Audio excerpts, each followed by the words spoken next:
और लोगों ने कहा पहचान ही नहीं पाया। उसने जब ये देखा कि लोग मुझे पहचान ही नहीं पा रहे, तो अपने होशियारी, श्यार ने अपनी होशियारी दिखाई और उसने कहा कि देखिए, कल रात भगवान ने आकर खुद मुझे इस जंगल का राजा बनाया। उसका एक प्रूफ है, जो सारा रंग बदल गया ना, बस एक बार उन्होंने हाथ फिराया और मेरा पूरा रंग, तुम राजा हो, मैं राजा हूं, लोग कैसे पहचानेंगे? तो कहते चलो आज से तुम राजा, तुम्हारा रंग रहेगा नीला, जो भी शरीर पर चढ़ गया था। तो सारे लोग, और यहां तक कि शेर और बाघ ने सुना कि भगवान ने स्पेशल एजेंट राजा बना के भेजा है, उसका रंग रूप कुछ अलग ही है और इस तरह का कोई जानवर ही नहीं है, सब उसकी जी हजूरी करने लगे। लेकिन ऐसा नकली राजापन कब तक चलता? श्यार की होशियारी, यानी श्यार भी बड़ा होशियार होता है, लेकिन आदमी से होशियार नहीं होता है। आदमी होशियारी करे तो आत्मा से परमात्मा बन जाए, और आदमी चालाकी करे तो इंसान से शैतान बन जाए। सर्दी निकल गई, गर्मी निकल गई, बरसात का मौसम आया, फिर क्या हुआ? हुआ फिर क्या हुआ? सारे जंगल के लोग उत्सव मनाने के घर पानी की बूंदें गिरी तो सब, और श्याल जो थे वो भी अभी तक ही राजा की स्टाइल में कुछ अच्छे से बोला करता था, स्टैंडर्ड से बोला करता था। लेकिन जैसे ही जाति बिरादरी के लोग इकट्ठे हुए और सब ने बरसते पानी में हुआ चालू किया, उसने भी हुआ ऐसे ही बोलते हैं ना श्याल, क्या बोलते हैं बोलिए?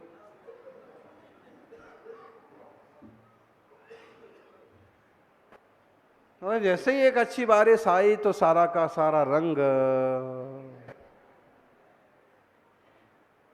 उतर गया, लोगों ने पहचान लिया। अब जो धुलाई चालू हुई, मतलब है बनावटी जीवन मत जियो, ज्यादा शौक श्रृंगार के चक्कर में मत पड़ो, प्राकृतिक जीवन जियो। अति आवश्यक है, जिम्मेदारियां हैं तो बात अलग है। अब बेटे बेटियां भी पढ़ने गए, उनके भी विवाह हो गए, फिर भी आप रंगीन बन के घूम रहे, क्या मतलब है? काहे के लिए? थोड़ा प्राकृतिक। सतयुग होता है सद्गुणों से, कल युग होता है खोटे विचारों से, और नवयुग होता है नवीन भावनाओं से। नए नए विचार करें, नवाचार करें, समाज के, परिवार के, देश की विकास की एक प्रवृत्ति बढ़ाएं। ये नवयुग हो गया। और अगर कलुषता और स्वार्थ में ही जीते रहे, केवल अपने ईगो पर ही अड़े रहे, तो ये तो कल युग का ही। तो सुबह सुबह घर में भी सतयुग होता है एक तरह से, लेकिन किसी बात को, टिफिन को लेके या चाय कॉफी को लेके या नमक शक्कर को लेके, और जर्रा सा खराश चालू हुई कि कल युग प्रारंभ हो गया। चाय में इतनी शक्कर डाली जाती है, मेरे को तो इतनी डालना आती है, तो मैं नहीं लगती तो तुम बना के पी लो। मैं चाय बना के पीऊं कि ऑफिस जाने की तैयारी करूं, तो जैसी बनी है वैसी पियो। तेरी चाय पड़ी तेरे माथे। बस रामायण होते होते कब महाभारत चालू हो जाती है।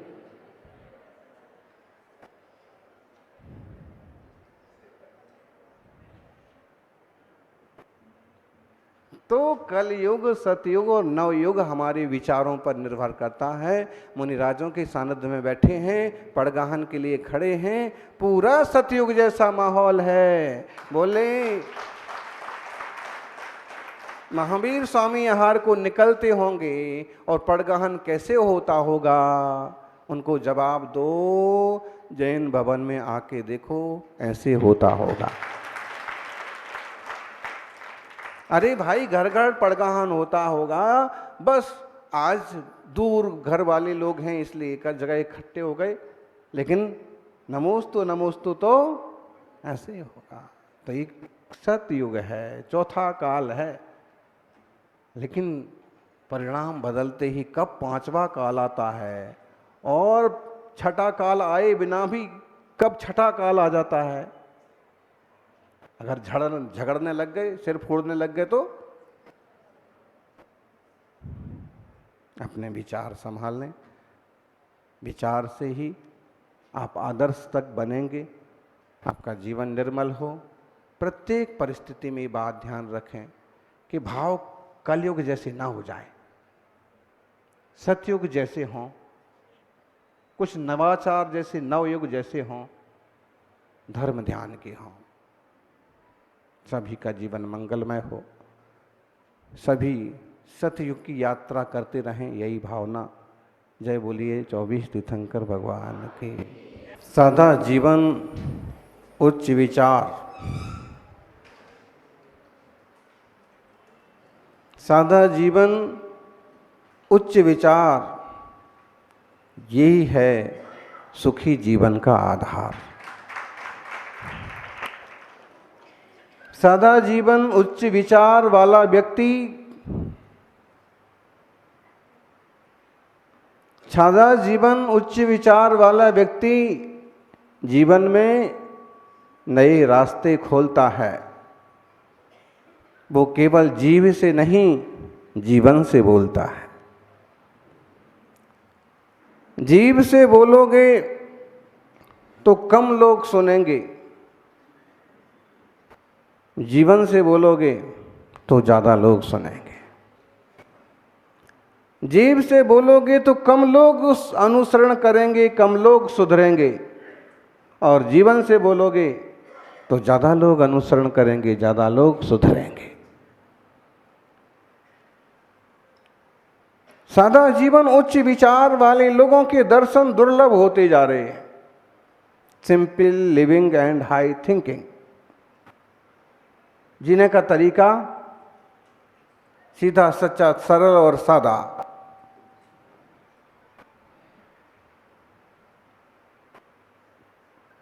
सोचने का तरीका ऊंचे से ऊंचा, अच्छे से अच्छा, औरों का उपकार करने की भावना रखने वाला। और मुझे लगता है कि इस दुनिया में तीर्थंकर और मुनिराजों से बड़ा और कोई आदर्श नहीं है जो simple living and high thinking को पेश कर सके। आज विमलनाथ भगवान का गर्भ कल्याणक है। अगर उनके चरित्र के बारे में बात करें तो वो अपने जमाने के बहुत बड़े सम्राट थे। कंपिला नगरी का राज उनके इशारों पर चलता था। राजपाट करते हुए भी उन्होंने जनता की सब सुख सुविधाओं को ध्यान में रखा, और जिस दिन बैराग गाया उस दिन विशाल वैभव को छोड़ करके भी उन्होंने वीतरागता का, दिगंबरत्व का मार्ग अपनाया। एकदम सादा जीवन और विचार जगत कल्याण के। Very simple life and thoughts very high. बहुत ऊंचे विचार, एक एक जीव का कल्याण हो उसके लिए सर्वस्व समर्पित किया। तन के वस्त्र भी त्याग करके पूर्ण निर्ग्रंथ राग देश के त्याग के मार्ग पर चले। ऐसा तीर्थंकरों का जीवन रहा। सौभाग्यशालियों, लोग दिखावा पसंद करते हैं।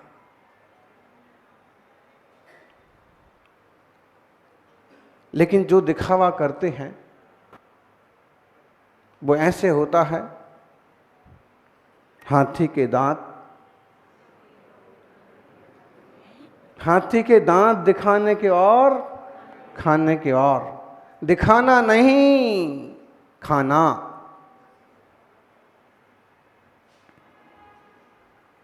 ज़्यादा प्रदर्शन करना कई बार माथे पड़ जाता है। और आज हम कल देखें आजकल के लोगों में और खासकर जैनों में दिखावे की परंपरा कुछ ज़्यादा ही। पिछले सालों में गांव में पंचकल्याणक के निमित्त पहुंचना हुआ और बोलियां लग रही थीं। पाद प्रक्षालन की बोली 5 लाख 7 लाख तक पहुंच गई। हमने कहा कि पाद प्रक्षालन करने वाला ऐसा दिख तो नहीं रहा है कि 5 लाख 7 लाख रुपए कमेटी को दे दे। लोगों ने कहा कि आज ही थोड़ी देना, 20 साल में चुकाना है।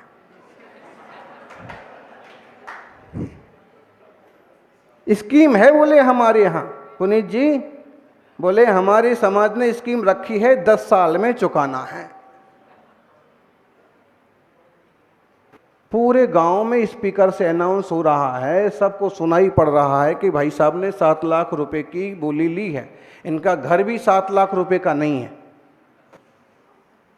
अब लोगों को ऐसे समझ में आ रहा है कि इतने अमीर हैं। ये थोथा जब प्रदर्शन होता है ना, आम जनता ये तो हिसाब नहीं लगाती है कि 10 साल में देना है कि 20 साल में देना है।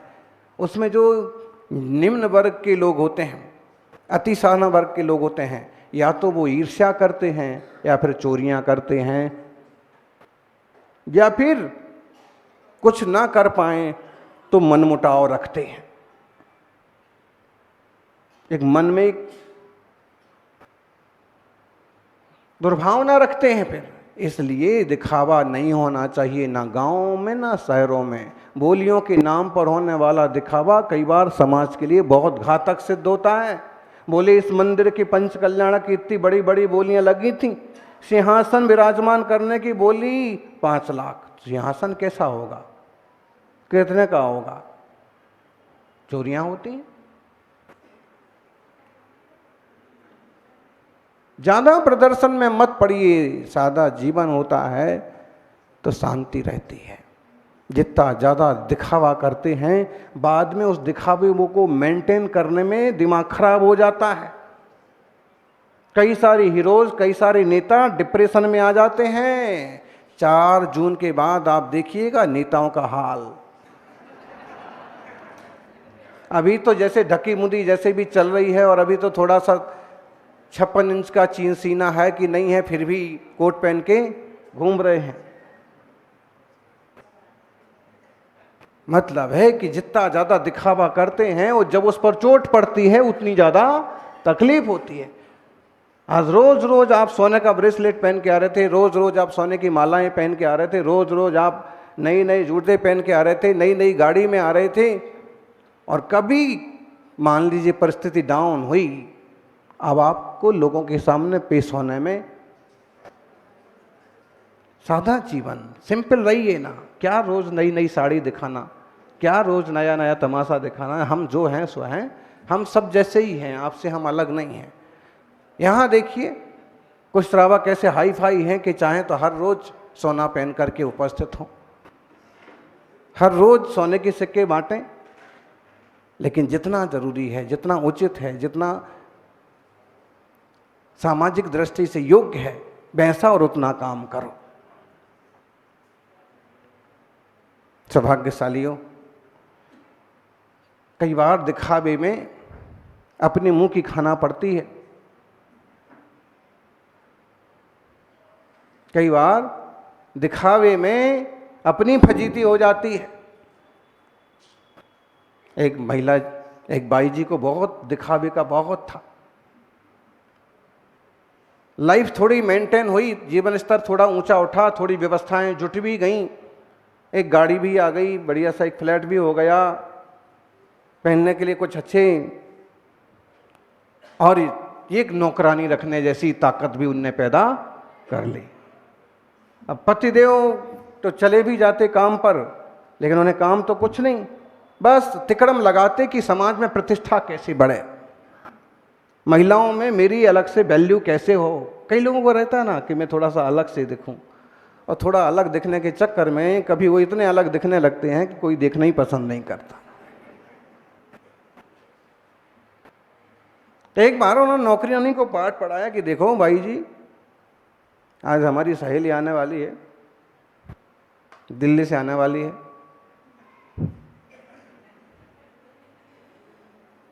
और मैं कुछ भी कहूं तो तुम उसका दुगना करना।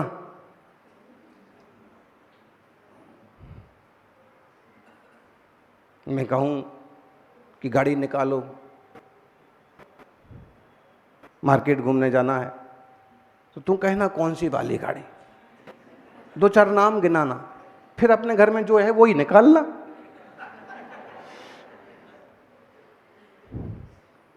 उसको समझ में आ गया?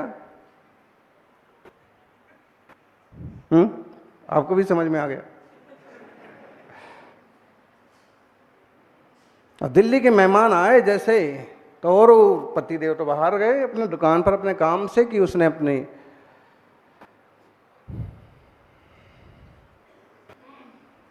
कुछ चीजें तो सेटल हो जाती हैं, चाय बना के लाओ, तो कौन सी वाली, 2-4 नाम गिना दिए। उसने कहा कि सिंपल वाली है, सब अपने घर के लोग हैं, कोई दिक्कत की बात नहीं, सिंपल वाली। सिंपल वाली है ही सिंपल वाली। नाश्ता तैयार करो, क्या मंगाएं, बाजार से नहीं, मेहमान लोग आ गए हैं, अपने घर का ही अपने हाथ का खिलाएंगे, क्या बनाएं। और उसने नाम गिना दिए 10-5, चाइनीज, साउथर्न, जो भी पिज्जा, बर्गर, फास्ट फूड में से नाम गिना दिए। उसने कहा ये गर्मी है, ये सब रहने दो, सिंपल सा सबके हिसाब से पोहा तैयार कर दो। नौकरानी को क्या लेना देना, उसको तो अपनी पगार से मतलब है। जी भाई जी, पोहा तैयार कर देते हैं, गर्मी का मौसम में सीधे फल तैयार करके ले आओ, चलो। और ऐसे कई सारी बातें जोड़ी। फिर बाहर जाने की, बाजार भी जाएंगे हम लोग, गाड़ी तैयार करो। उसने कहा कौन सी वाली, पॉलिश, स्विफ्ट, कौन सी वाली तैयार करना है, कौन सी निकाल दें। उसने कोई नहीं, नैनो निकालो, नैनो। वो क्या है कि अपने रास्ते छोटे हैं और छोटी गलियों में और बड़ी गाड़ी ले जाना बिल्कुल लोगों को असुविधा होती है। Simple, simple living I am.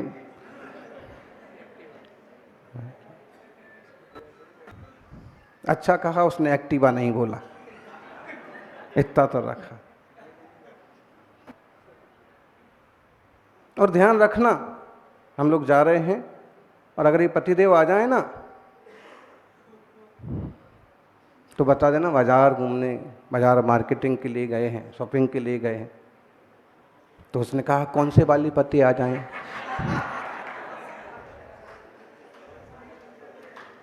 कौन से वाले पति को ये बोलना है।